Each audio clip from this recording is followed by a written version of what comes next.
Bonjour, bonsoir à vous tous et à vous toutes. Tout dépend de l'heure que vous regardez la vidéo. C'est un plaisir pour moi de vous retrouver cette semaine pour ce nouveau numéro de ce podcast baptisé Je lis avec Lélie. Aujourd'hui, je vais vous faire le résumé de Ce que le jour doit à la nuit, un livre écrit par Yasmina Khadra. C'est un livre que j'ai lu le mois dernier parmi mes lectures. C'est un honneur pour moi de vous le présenter dans ce numéro. Je vous invite à regarder la vidéo jusqu'à la fin. N'oubliez pas de l'aimer, de partager la vidéo, de laisser un commentaire et surtout de vous abonner à la page si vous ne l'avez pas encore fait. On prend une pause. À tout de suite.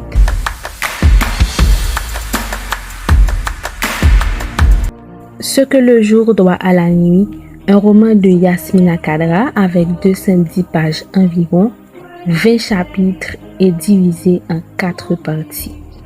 Jenate Djato la première, Rio Salado la deuxième, Emily et enfin aujourd'hui. Dans une Algérie déchirée par les passions et la guerre, Yasmina raconte l'histoire de Younes Maïdine, sa vie quotidienne de petit garçon, puis de jeune homme et enfin d'homme mûr. Nous sommes en 1930, lorsqu'âgé de 9 ans, Younes voit les champs de son père partir en fumée quelques jours à peine avant les moissons. Et c'est aussi pour la première fois de sa vie qu'il le voit pleurer. Ruiné, sa famille fut obligée de partir. La propre terre de leurs ancêtres ne leur appartiendra plus. Ils s'installent à Oran, dans le quartier misérable de Jenate Djato.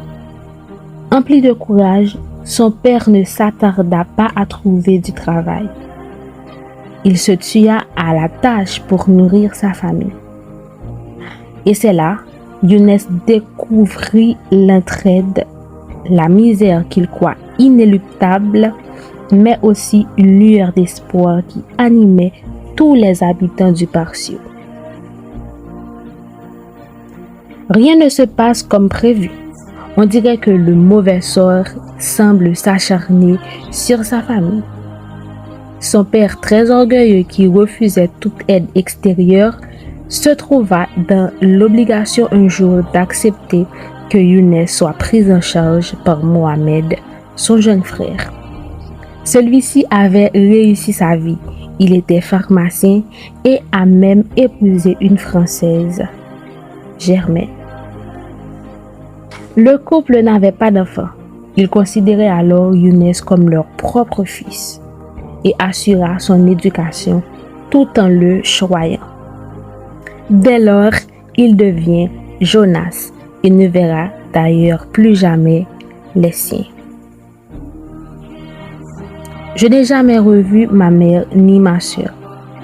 J'ignore ce qu'elles sont devenues, si elles sont encore de ce monde ou si elles ne sont plus que poussière parmi la poussière.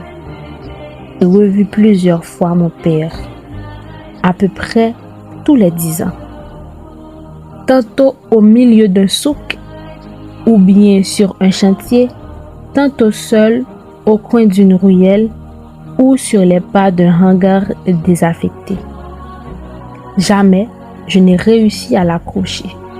J'avais fini par comprendre qu'il n'était pas de chair et de sang. Mohamed fut arrêté pour sa solidarité intellectuelle à la cause nationale qui se propageait dans les milieux lettrés de la ville, et quand on le relâcha, la famille partit s'installer en dehors de la ville, à Rio Salado. Divisé entre ses origines et son éducation à la française, Jonas se fait peu à peu des amis et s'intégra à la communauté roumie de la ville. Il vit des jours heureux avec ceux qui lui deviendront indispensables, les doigts de la fourchette comme on les surnommait. Ils s'appellent Jean-Christophe, Fabrice Saramoni et Simon Béhamin, son meilleur ami.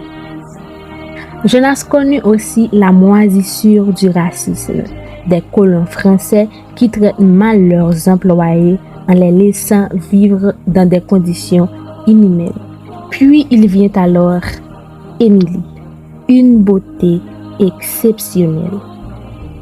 Younes et elle se sont rencontrés quand ils étaient enfants, alors que Germaine était engagée de donner à Émilie ses piqûres contre une maladie que Jonas ignorait, et ils ne sont jamais revus jusqu'à leur adolescence.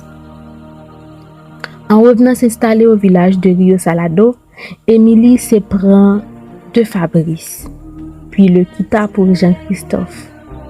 Mais c'est Jonas qu'elle aimait.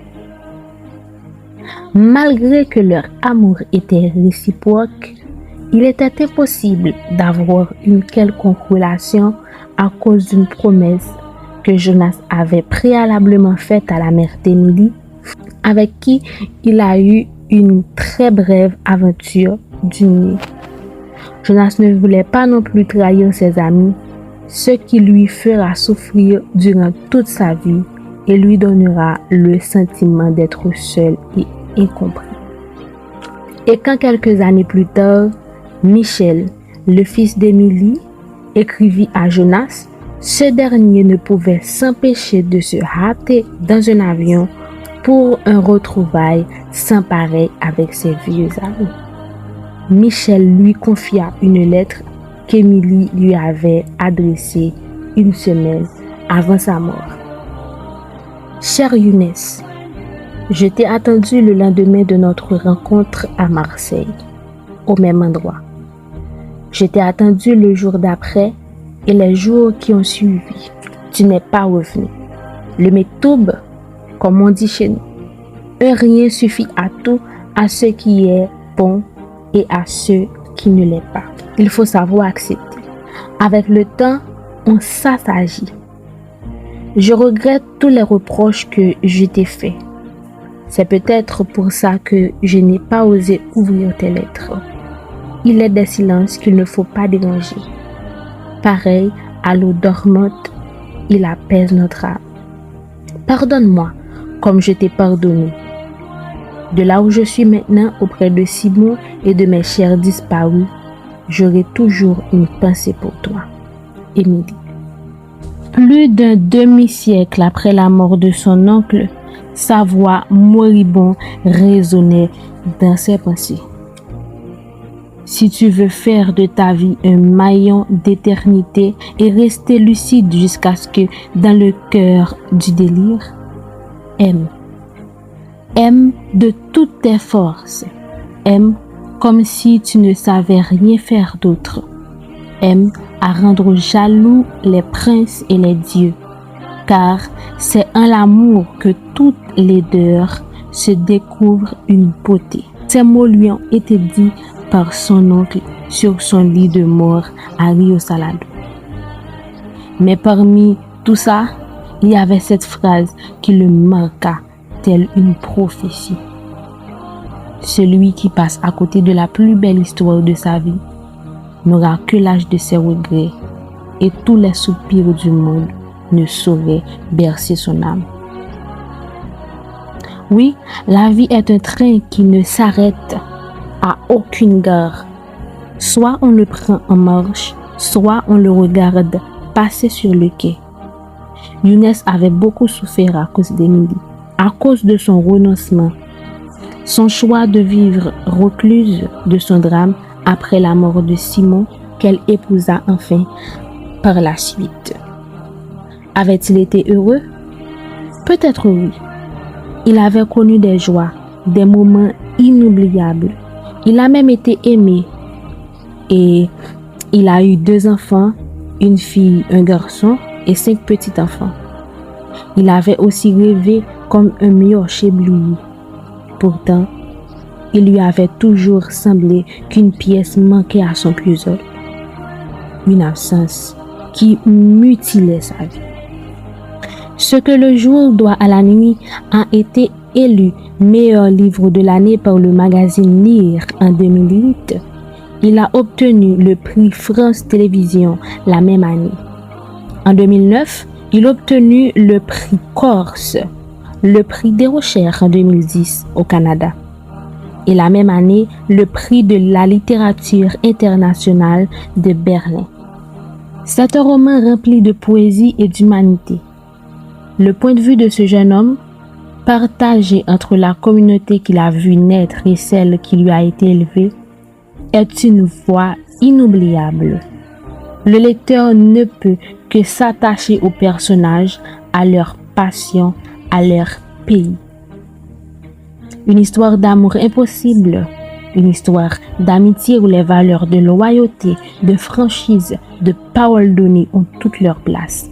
On voit entre les lignes la complexité humaine, ses rancœurs, ses rancunes et le poids du passé qu'on ne peut nier. Quoique le personnage de Younes peut paraître énigmatique car il semble vivre sa vie en spectateur, parfois on a envie de le secouer pour le voir réagir. Mais le livre est rempli de sagesse. Je vous invite donc à lire Ce que le jour doit à la nuit. Et en 2012, ce roman a été porté à l'écran par Alexandre Akali. Quoiqu'il y ait eu quelques modifications, soit sur les noms de quelques personnages ou encore quelques séquences, mais c'est la même histoire. Ici prend fin, mesdames, messieurs, ce numéro de Je lis avec Lily. Je vous remercie de m'avoir confié votre attention. Rendez-vous la semaine prochaine pour une autre épisode encore plus passionnante que celle-ci. Au revoir.